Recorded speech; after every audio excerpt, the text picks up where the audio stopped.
this world is such a, and when I say this world, I mean it. I don't mean in an ideal sense. I mean in every day, every little thing you do. It's such a gimme, gimme, gimme. Everybody back off. You know, everybody's like, you taught that from school, everywhere. Big business. You want to be successful? You want to be like Trump? Gimme, gimme, gimme. Push, push, push, push. Step, step, step. Crush, crush.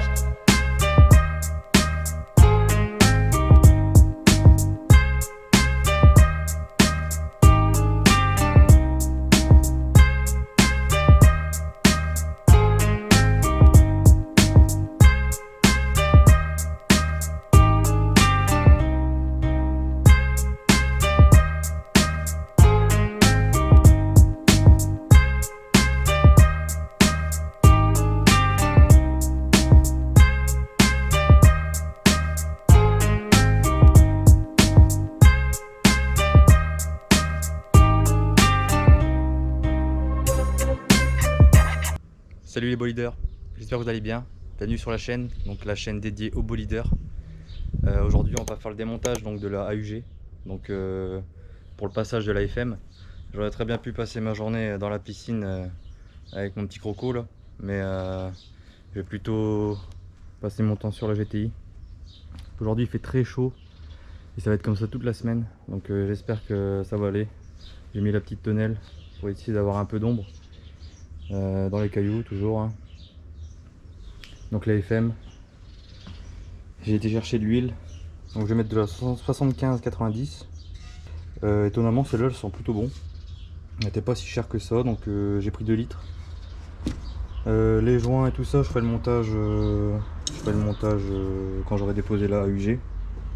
La petite clé à choc qui va bien me servir pour le démontage des cardans et tout ça. Je vais la mettre sur chandelle, enlever les roues, desserrer les cardans et démonter tout ce qu'il y a à démonter. J'espère pas avoir de surprise. En principe ça devrait aller bien. Je commence un petit peu à le connaître. Donc je démonte tout ça et je vous reprends juste après.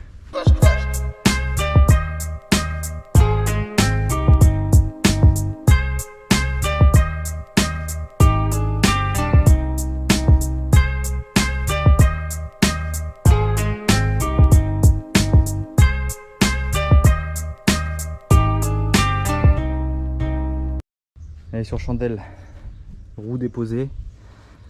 Je peux vous dire que rien que ça c'est du sport. Parce qu'en fait, moi je mets toujours les chandelles sur le train avant. Enfin au niveau de la fixation du triangle. Parce que je veux pas la lever. Ici parce que sur la GTI, les trappes, quand tu commences à les ouvrir, après ça commence à partir en couille. Donc moins tu touches à ces trappes de merde là, et mieux tu te portes. Du coup ce que je fais c'est que je mets mon cric ici sur les points de levage d'origine, les points d'ancrage, je lève ici et après je viens mettre ma chandelle. Et en fait le problème c'est que le cric en levant t'as plus beaucoup d'espace pour venir mettre ta chandelle, donc tu es obligé toujours de jouer avec ton cric pour reculer, essayer d'avoir un peu de place pour mettre ta chandelle. Donc là ça va, ici elle est passée, l'autre côté c'est bon. J'ai fait des tests. Donc là tu peux voir déjà mon état, je suis déjà bien, j'ai chaud là, j'ai chaud. Et en enlevant la roue, je me suis rendu compte d'un truc. C'est qu'ici, on a un peu de graisse. Et quant à ça, tu sais que c'est le soufflet du cardan. Et là je viens de regarder et il est croqué juste là. Du coup je pense que en fait il y a dû se croquer ici sur l'amortisseur, du fait qu'il soit un peu plus gros que les 90, les 100. Et ben je pense que ça a un peu touché ici en attaquant, ou je ne sais pas, peut-être il y a quelque chose, j'ai peut-être chopé quelque chose sur la route. Donc j'ai pas mal de graisse, même sur les combinés on peut voir qu'il y a de la graisse. J'espère que de l'autre côté ce sera pas pareil. De ce côté là c'est sec, donc je ne pense pas que ce cardan de ce côté-ci il soit craqué. Je pense qu'il n'y a que l'autre. Donc je verrai bien, je continue le démontage enlever les écrous de cardan. Donc quand tu es tout seul, soit tu les desserres avant, donc quand la voiture est par terre. Mais là, du fait que j'ai les disques ventilés, je peux mettre un tournevis dans l'étrier. Je mets un goujon et au moins ça tourne pas. Et tu l'enlèves assez facilement. Quand tu as les disques pleins, il vaut mieux le desserrer avant ou alors avoir quelqu'un avec toi pour dire de freiner et que tu puisses le desserrer. Sinon, c'est un peu la merde parce que c'est quand même bien serré.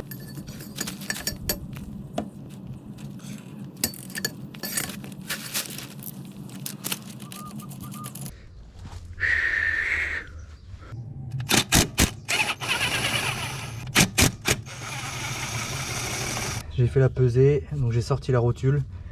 Et là, qu'est-ce que je retrouve encore? Un morceau de verre de la longue portée. Quand j'ai tapé la petite poule là, sur la route. Donc pour vous dire que le verre, ça va vraiment partout. Il était juste là, sur le triangle. Pourtant, elle a fait des bornes entre deux. Hein. Donc on retrouve des vestiges. Les deux côtés sont déposés. Donc ce côté-là, on voit qu'il n'y a rien. Lui qui est percé ici. Et donc je voulais vous montrer la différence avec cette référence d'SKF.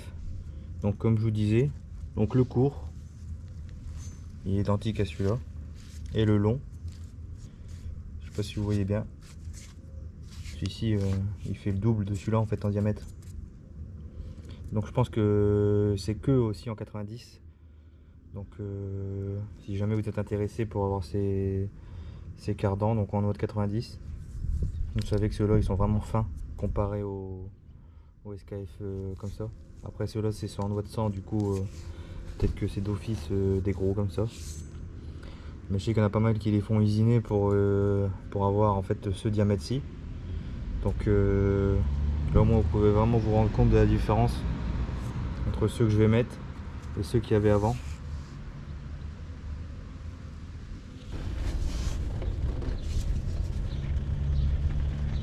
Putain!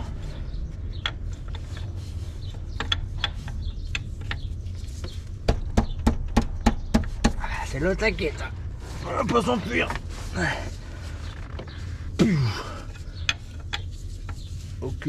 Aucun risque de fuite sur cette putain de vis. Et là, voilà, on est bientôt. Voilà, une bonne petite vidange que je vais me prendre sur la gueule.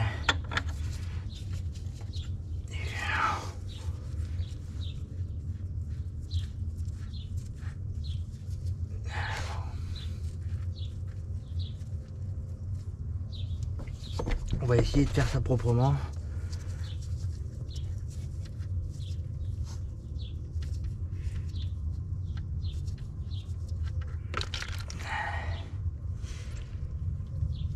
C'est pas vraiment ce que je voulais. Oh.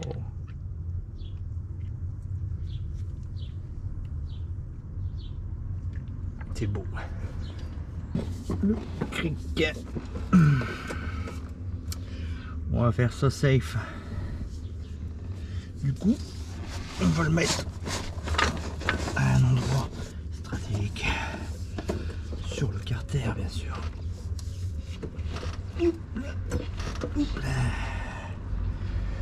Bon, elle, pendant qu'elle continue à pisser, j'ai enlevé les vis du démarreur.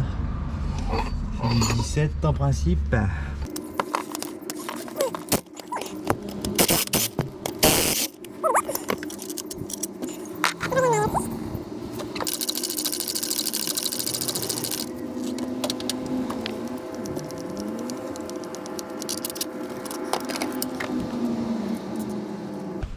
Là, est démonté cette merde. Donc vous voyez, si vous mettez le cric, ça vient facilement. Que si vous mettez pas le cric, oh putain, il y a de ces jeux dans la gueule. On en a vu. En mettant le cric, ça vient assez facilement. Que s'il n'y a pas le cric, en fait, ben, du fait que le moteur il veut descendre, et ben vous forcez sur les vis et vous risquez de niquer les fuitages. Ce que je fais aussi, c'est que j'ai pris l'habitude, c'est de retirer carrément le support de devant, pas le cylinder block, hein, pas le support moteur en lui-même, mais la patte qui est sur le support, parce que en fait, quand vous mettez la boîte, vous êtes toujours emmerdé. En fait, ça passe vraiment au poil de cul. Du coup, quand vous avez retiré les vis du démarreur et que votre cric est bien placé en dessous, vous enlevez la vis. Donc il y a un trou qui est prévu dans le support du ventilateur. Et vous retirez la vis, vous enlevez le support et vous allez gagner un max de place. Parce que je sais pas si vous allez vous rendre compte comme ça. Ici. La boîte elle passe ici là. Donc il y a vraiment, ça passe vraiment au poil de cul. Donc quand vous êtes comme moi, vous êtes tout seul et que vous n'avez pas, le visu sur tout ce que vous faites quand vous remettez la boîte, je vous conseille de l'enlever. Ça va vous faire gagner du temps aussi. Et surtout, c'est surtout pour vous éviter de galérer comme j'ai pu le faire avant. Donc voilà comment se présente le support de devant. Donc il y a une vis, il y a les deux vis qui passent à travers le démarreur et qui tiennent. La vis qui est sur le support, enfin sur le cylinder block devant.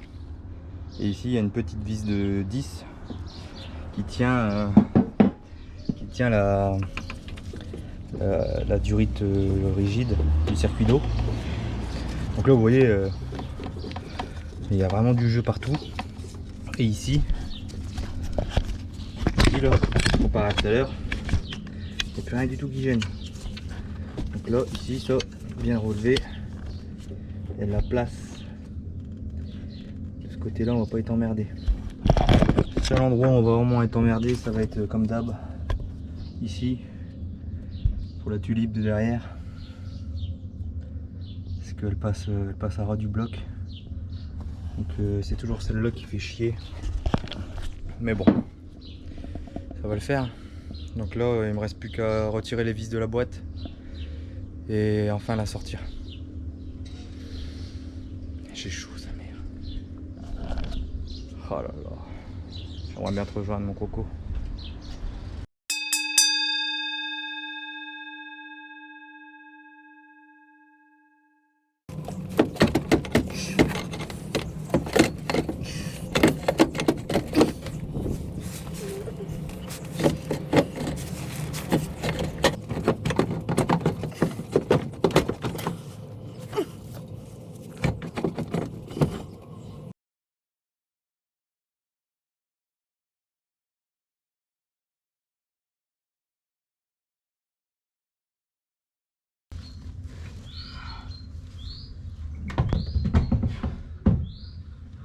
C'était tellement simple.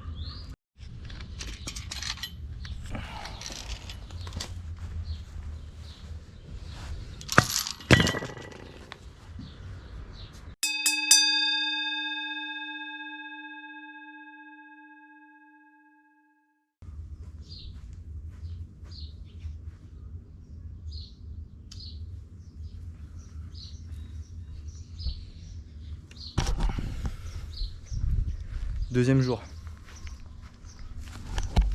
Alors hier, on a déposé la boîte. J'ai quand même dû enlever mon support. Donc ce support que je voulais pas enlever.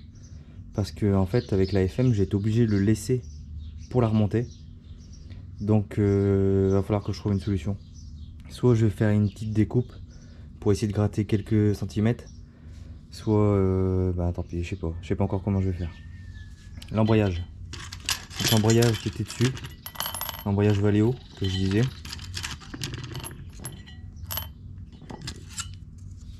Comme on peut voir, il n'y a rien. Enfin, il n'y a pas grand chose quoi. Donc je vais quand même le garder de côté. Je vais mettre quand même le nouveau. Le volant moteur qui avait été allégé. Donc il fait de mémoire 2,5 kg je crois. Donc pareil, je vais le remettre. Donc à voir. Là j'ai mis la petite biellette pour voir comment ça tombe bien. Donc en principe de ce côté là ça devrait le faire. Le nouvel embrayage qu'on va mettre. Et le bruit qu'on entendait dans la vidéo du limiteur. Donc c'est bien elle qui commençait à déjà faire la gueule. On peut voir la différence entre ce côté-ci qui est bien rond et ce côté-là qui est déjà tout pointu. Donc c'est de la merde. C'est la grosse merde.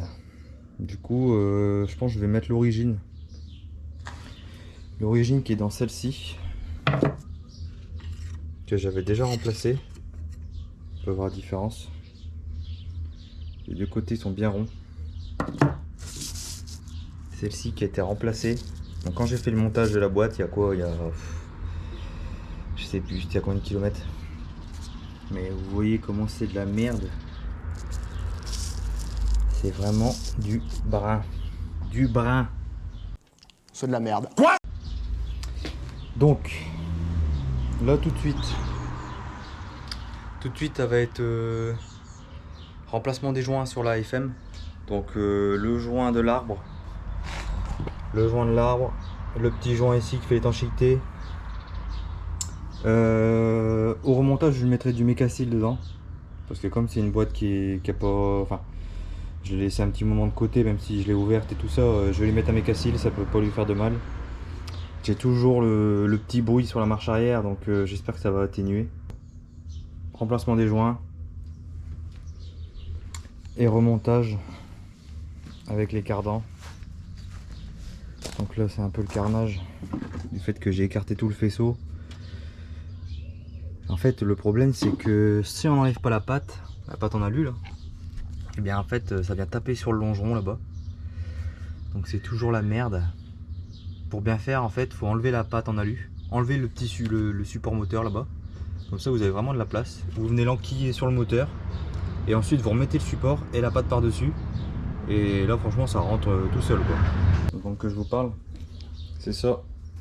Pour les boîtes de vitesse, franchement il fait des miracles. J'ai déjà rattrapé des boîtes qui faisaient des bruits pas possibles avec le mécacil comme ça. Donc HY.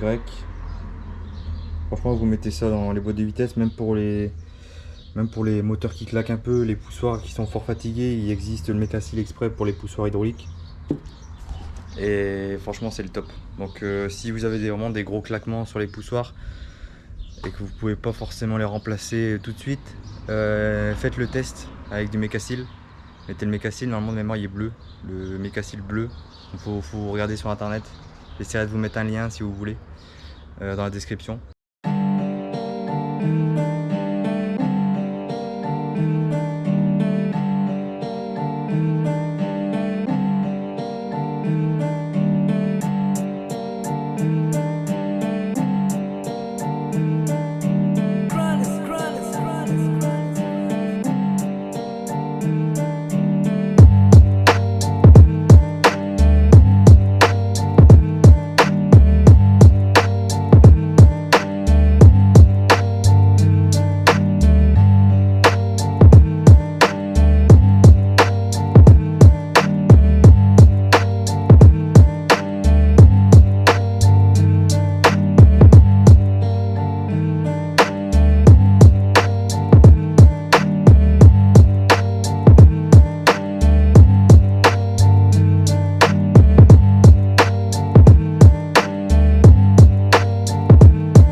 Les deux joints sont remplacés comme neuf. Je vais remettre directement la tige que je vais garder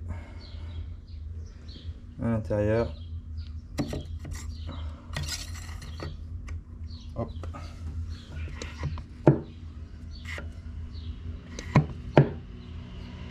Comme neuf.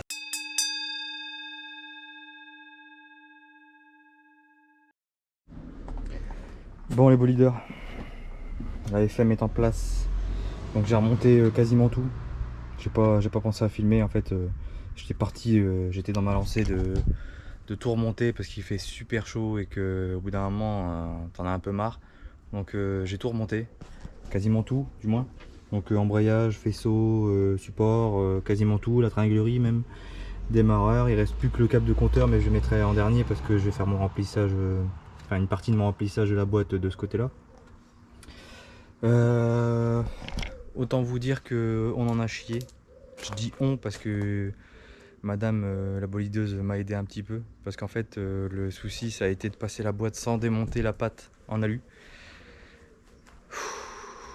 Je peux vous dire que ça a été la guerre. La guerre. Au final j'ai perdu une après-midi de ma vie à essayer de passer la boîte avec cette pute de patte. Donc ça c'est la Hogue, hein, je tiens à préciser. Une après-midi à essayer de la passer avec la patte en alu. Impossible. Impossible. Franchement c'est... Ou alors faut vraiment que la caisse elle soit d'équerre sur un pont ou j'en sais rien. Mais comme ça par terre, impossible de la passer. Je sais pas si vous voyez l'espace qu'il y a en dessous. Quand déjà je suis sous la voiture et que la boîte elle est sur mon ventre, il n'y a quasiment rien en débattement, je peux même pas tendre les bras. Donc au final je l'ai démonté. Et oui. Au final j'ai démonté la patte en alu. Et une fois que j'avais démonté la patte en alu, la boîte je l'ai mis en genre 5 minutes. Et en fait le problème c'est que si je voulais pas démonter cette patte, c'était que il y avait une raison. Du fait que la patte je l'ai modifiée, en fait pour la remettre, enfin, après c'est une demi-heure pour refixer la patte en alu. Mais bon, au moins elle est dedans, la patte elle est à sa place, la boîte est posée sur son support, tout est en place. Donc voilà, la FM is back. Donc pour cette vidéo, ça va s'arrêter ici. Donc merci encore pour ceux qui ont regardé cette vidéo. Merci encore pour tous ceux qui sont abonnés à la chaîne. Je vais profiter un petit peu de ma piscine moi cet après-midi. Parce que je pense que je l'ai bien mérité. Ça fait 3 jours que je la regarde, 3 jours qu'elle me nargue. 3 jours que madame elle va dedans et que moi je suis en train de trimer sur la Golf. Donc la prochaine vidéo ce sera le remontage, la suite. Donc il n'y a plus grand chose, hein, les cardans, faire les niveaux de la boîte, la reposer sur ses roues, tester l'embrayage. Donc là ça va être un petit peu le moment fatidique. Parce que si l'embrayage fonctionne pas, je suis bon pour redémonter. Donc j'espère, hein, ça m'est déjà arrivé une fois, j'espère que ça va pas m'arriver une deuxième fois. Donc la suite au prochain épisode. A każdy z nas to szaman, wszystko pod kontrolą, władza opętana. Podwórka was pierdolą, podpalając grama. Podejście wciąż niezmienne, między nami ściana. Na blokach mamy plemię, a każdy z nas to szaman.